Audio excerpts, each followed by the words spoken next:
and death are the same. Both can have value and purpose.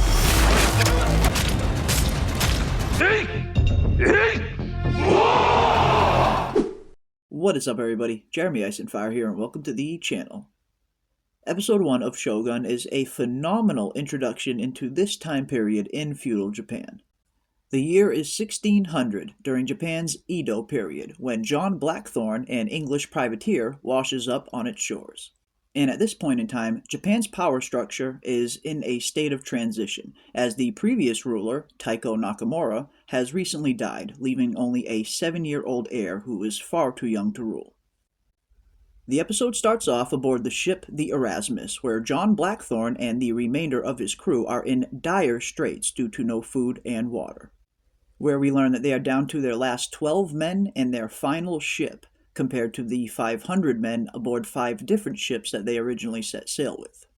Yet, even in the face of certain death, John Blackthorne is determined to not give up, even after his own captain commits suicide. He remains determined to find the country of Japan, of which he eventually does, as they become shipwrecked along its coast. And from there, Blackthorne and the few remaining survivors are all taken captive by the Japanese. But up next, we get our first look at Toranaga as he is on his way to the castle in Osaka, where we get a really good scene between Toranaga and his pet bird, which I do believe is going to serve as an allegory for Toranaga's character going forward in the season. He talks about some of the bird's characteristics and how it conserves energy and waits for the perfect time to strike. And I do believe Toranaga is going to have to employ some of these same tactics throughout Season 1, as he is definitely going to be the underdog going into the upcoming war, and if he is going to prevail, he is going to have to wait for his right time to strike. As Toranaga arrives at Osaka Castle, he is greeted by the Council of Regents, the governing body in charge with ruling Japan until the heir comes of age, of which Toranaga is also a member. The other 4 regents, however, are becoming a little bit concerned with Toranaga's continued expansion of his own territory, which has gone on to double in size. And here is where we meet Ashida, the main political rival of Toranaga, as he goes on to accuse Toranaga of treason for kidnapping the heir's mother, and gives Toranaga 7 days to return her, at which point his own fate will be decided by the council. And here we can clearly see the power dynamic that is on display, where the other 4 regents have clearly aligned themselves against Toranaga, most likely at the behest of Ashida, of which Toranaga is highly suspicious of from the get-go. With enemies seemingly on all sides, one of Toranaga's men suggests that they leave in fear of them all being killed, but Toranaga knows that war is most likely inevitable, and he knows that if it were to start, he would be at a severe disadvantage with all 4 of the other regents against him. So even though Toranaga knows the mortal danger that he is in being in Osaka, he also knows that staying here is the best chance he has to politically maneuver and potentially find some new allies.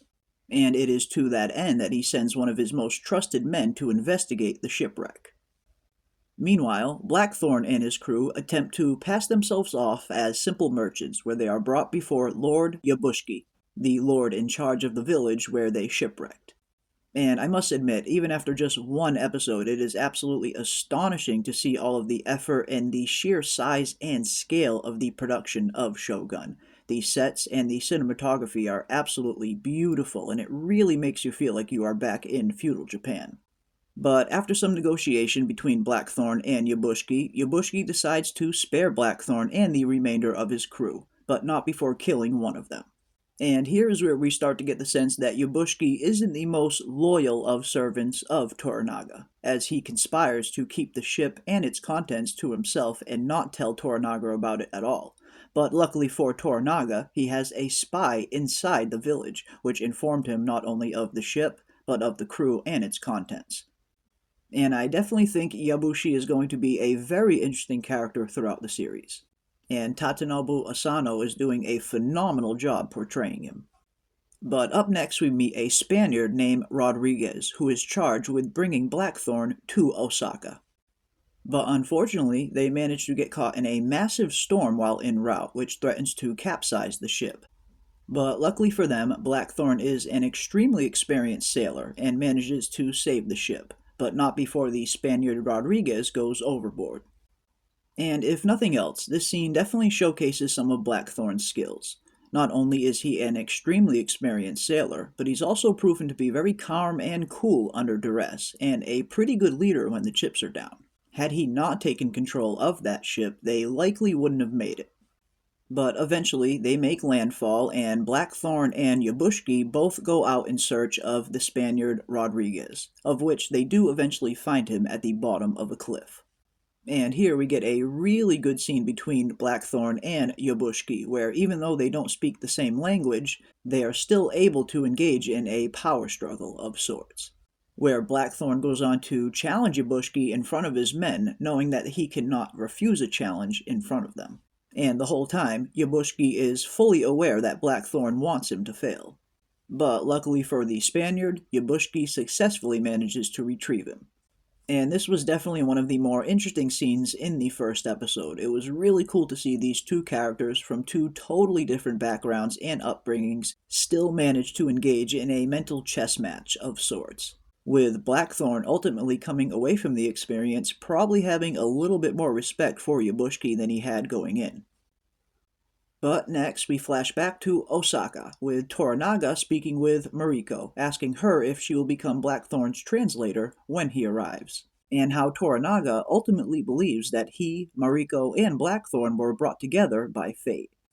Toranaga is in dire need of some strong allies, of course, and with Blackthorne arriving with a slew of sophisticated weapons, I believe he sees a potential ally in Blackthorne in the upcoming war. But just as they are about to arrive in Osaka, Rodriguez discovers Blackthorne's true intentions. How they are not mere merchants at all, but pirates that have come to plunder the surrounding Portuguese Catholic settlements, and to establish trade routes with Japan, of which Rodriguez threatens to tell the Portuguese when they make landfall.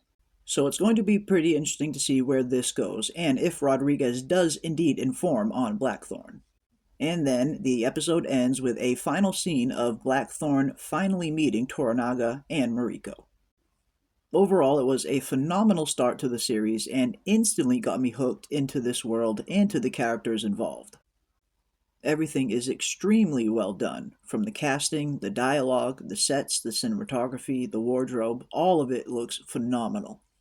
And the authenticity and attention to detail that went into this series is incredibly impressive.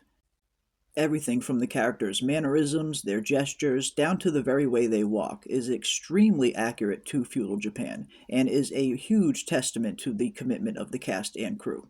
I would give episode 1 a solid 8 out of 10, and I cannot wait to see more. And definitely let me know down in the comment section as well. Are you enjoying Shogun up until this point, and will you be watching the rest of the series? But that is going to do it for us today, folks. If you enjoyed this video, don't forget to hit a like on your way out, and consider subscribing and hitting that bell for notifications to stay up to date on all of our upcoming content, as we will be covering all things Shogun. And as always, I want to give a big thank you to everybody out there for watching, and a huge thank you to all of the channel members, and we will see you on the next one.